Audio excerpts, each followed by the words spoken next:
mí leer el Ulises de Joyce no ha sido de esas lecturas planificadas ni ansiadas. De hecho, jamás había formado parte de mi lista de pendientes. Nunca me lo he planteado, pero puede que su fama de lectura complicada, exigente y costosa me ahuyentara de ella. Pero uno nunca sabe por dónde le van a conducir los libros, y quizás esa sea la aventura, asumir retos, replantearse títulos y quizás dejarse arrastrar por otros lectores. Y eso es lo que me ocurrió. Alguien con quien normalmente leo me propuso leerla juntos, y no sé si por orgullo, por curiosidad o por ponerme a prueba, acabé aceptando el reto.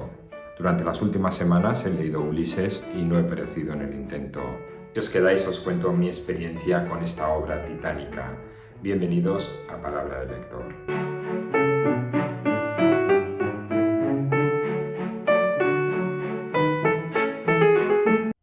Intentar hacer un vídeo corto, rápido y sencillo de una novela larga, lenta y complicada es un reto en sí mismo, más teniendo en cuenta que nosotros nos hemos aproximado a esta lectura como cualquier lector de a pie. Hemos hecho una lectura superficial de la obra, teniendo en cuenta que esta es una obra que permite relecturas, estudios, análisis profundos, interpretaciones.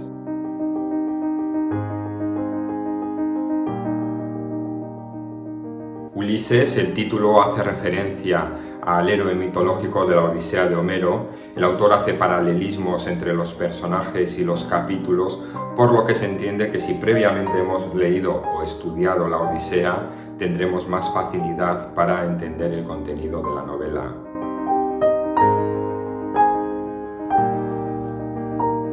Hay quien dice que viene bien haber leído previamente también las otras obras del autor. En Dublineses, una colección de 15 relatos cortos, uno ya puede aproximarse a su estilo narrativo. Yo solamente he leído Los Muertos, que creo que es el último cuento de Dublineses, y solo puedo decir que es una maravilla. Quien además haya leído Retrato del artista adolescente puede partir con ventaja, porque esta novela está protagonizada por Stefan Dedalus, que curiosamente es el primer personaje que nos vamos a encontrar cuando comenzamos a leer Ulises. No es que nos sirva de mucho, pero por lo menos la entrada a la novela será menos fría.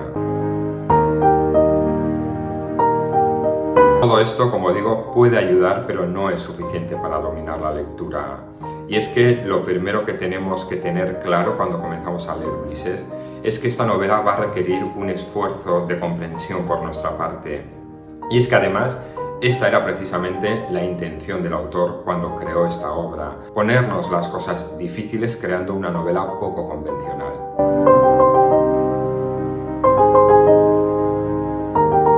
Detrás de esta monumental obra está James Joyce, un dublinés que no llevó una vida tranquila. Salió de su ciudad natal en un momento de pulsiones religiosas y nacionalistas para instalarse en Zúrich e impartir clases de inglés. De ahí se trasladó a Italia, concretamente a Trieste, y años después se instalaría en Roma, habiendo pasado antes por Croacia, pero terminaría regresando a Trieste. Se dice que los años que transcurrió en esta ciudad fueron los de mayor esplendor del escritor.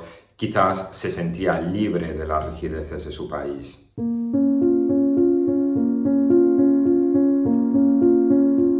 Joyce comenzó a escribir Ulises en 1906 y 12 años después comenzó a publicarse por entregas en la revista estadounidense The Little Review. Sin embargo, la Sociedad para la Supresión del Vicio de Nueva York consideró la obra inmoral y pornográfica. Y en 1920 logró parar su publicación. Hoy lo vemos con otros ojos, pero sí es verdad que encontramos un lenguaje desinhibido, irónico y chocante, y quizás unas escenas que para la mentalidad puritana de entonces podían considerarse obscenas. Y esto no es más que otro ejemplo de cómo una obra rechazada en su momento puede después convertirse en una obra maestra de la literatura. En fin, que no fue hasta 1922 que Sylvia Beach, fundadora de la famosa librería Shakespeare & Company, decidió publicarla. La primera traducción al español llegó en 1945 en Buenos Aires a cargo de José Salas Subirat. Os dejaré en la cajita de información aquí abajo todos los detalles de la edición que yo he manejado. Ulises está dividida en 18 capítulos que en esta edición de Lumen se extienden a través de más de 800 páginas. Cuando comencé su lectura y habiendo previsto su complicación, lo primero que me llamó la atención es que dicha dificultad no radica en seguir la historia, lo que es la trama. El hilo argumental aquí es fácil de seguir porque básicamente lo que nos vamos a encontrar es un día en la vida de un hombre normal en Dublín. Es decir, la odisea particular de Leopold Bloom por las calles de la ciudad, desde que se levanta la mañana del 16 de junio de 1904 hasta que se acuesta la madrugada del día siguiente. Seremos testigos de su recorrido, de sus encuentros y de lo que le pasará por la cabeza en cada momento. Los capítulos son cronológicos, seguirán el orden lógico del transcurrir de las horas, por lo que, como digo, la dificultad no radica en ello. ¿Y dónde está entonces esta dificultad? En todo lo demás. En la narración, en el estilo, en la estructura, en las referencias. De ellas ha dicho que es una enciclopedia cabal de trucos narrativos y estilísticos. Es que es bien sabido y reconocido por el propio autor que su intención fue crear algo tan complicado que mantuviera a los críticos y los estudiosos ocupados durante años. Y vaya si lo hizo.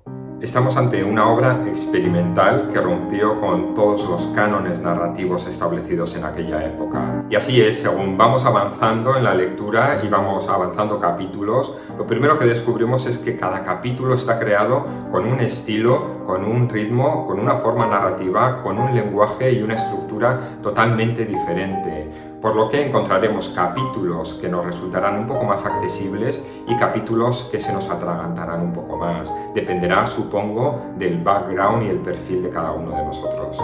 Para bien o para mal, cada capítulo es un nuevo comienzo, es decir, si un capítulo se te atasca, no desesperes porque quizás el siguiente te entra mejor. Pero lo mismo ocurre a la inversa. No te confíes si un capítulo se te da bien porque puede que el siguiente se te atragante.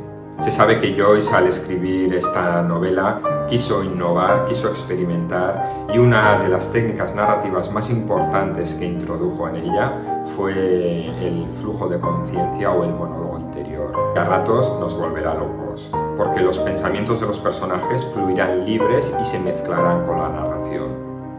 Pero más allá de lo que lleguemos a entender o de lo que lleguemos a desesperarnos, lo que sí nos queda claro es la maestría del autor, su capacidad creativa, su riqueza en referencias culturales, literarias, históricas, filosóficas, teológicas, religiosas. Y es que aunque solo contemplemos un día, una jornada en la vida de este hombre, los pequeños acontecimientos que suceden se van relacionando con temas más complejos y más universales. Porque esa es una novela multitemática, se tocan distintos temas, muchos además, y de manera muy peculiar. Aquí encontramos que se habla, entre otras cosas, de sexo, de filosofía, de amor, de religión, de infidelidad, de amistad, de duelo.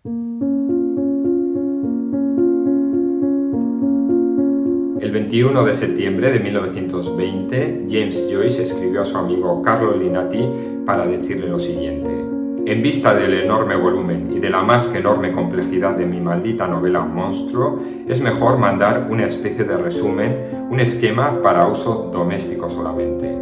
Es decir, que él diseña y crea un esquema para facilitar la lectura de su novela, por lo que se entiende que es una novela muy complicada y que él es consciente de ello. En este esquema se dan una serie de palabras claves, se establecen los títulos asignados a cada capítulo, que además no vienen en la edición, se vinculan conceptos y personajes, entre otras cosas. Él, en un principio, como anota en esta carta a Linati, no quiere que se divulgue este esquema, no quiere que se corra la voz, aunque luego se sabe que el esquema sufrió correcciones y que se fue prestando por ahí. En esta edición de Lumen el esquema viene recogido al final de la novela. Yo le he echado un ojo, pero es verdad que tampoco con el esquema solucionas demasiado. La novela sigue siendo complicada con o sin esquema.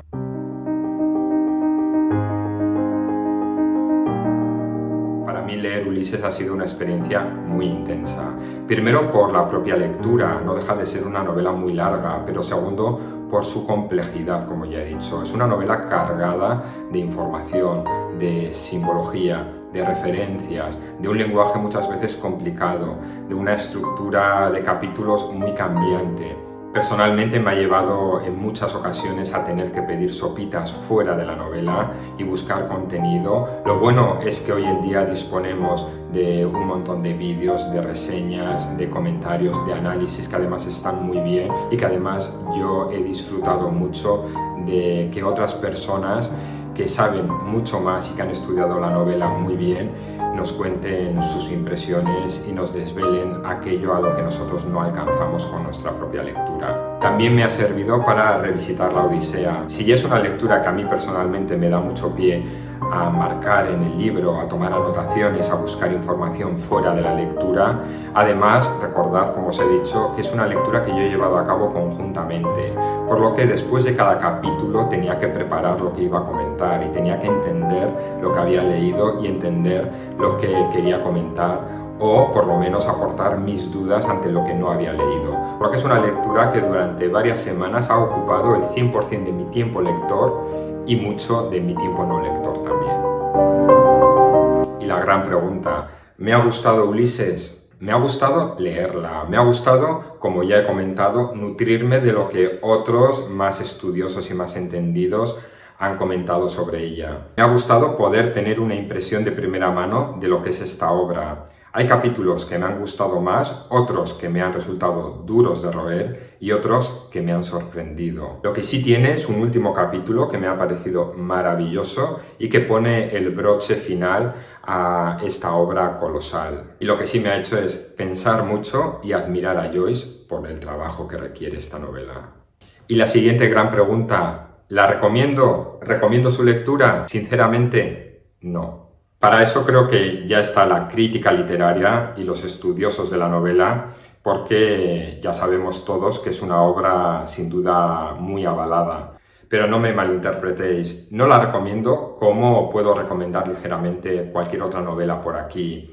Creo que es una novela que cada uno debe enfrentarse a ella voluntariamente y además sabiendo a lo que se va a enfrentar. Lo que sí hago es animar a aquellas personas que en algún momento se hayan planteado leer Ulises, pero que se hayan echado para atrás por el miedo a no poder con ella, a lo complicada que pueda llegar a ser, a lo exigente, porque leer se puede leer. Con un poco de empeño e interés se deja leer. Según avanzamos, vamos entendiendo además un poco la dinámica, vamos conociendo un poco mejor al protagonista.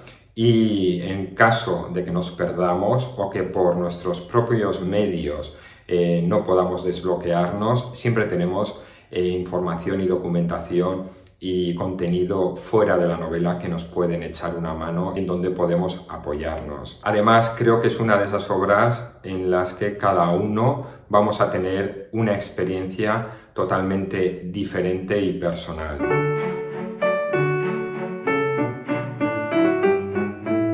Una novela que he terminado de leer hace nada, como sabéis. Me hubiera gustado tomarme un poco más de tiempo para dar vueltas a las ideas, madurarlas un poco y crear un contenido igual un poco más trabajado para este vídeo. Pero voy a desconectar unas semanas donde no voy a grabar nada, así que no quería dejarlo pasar porque por otra parte quiero desconectar un poco ya de Ulises, que me ha ocupado mucho tiempo y ha sido muy intenso. Así que nada, aquí tenéis las que han sido mis impresiones. Como digo, yo me despido, el siguiente vídeo me imagino que será ya dentro de 3 semanas y espero que durante este tiempo disfrutéis de las lecturas como yo lo voy a hacer. Muchas gracias por haberme acompañado durante estos minutos y nos vemos en el siguiente vídeo. Hasta luego.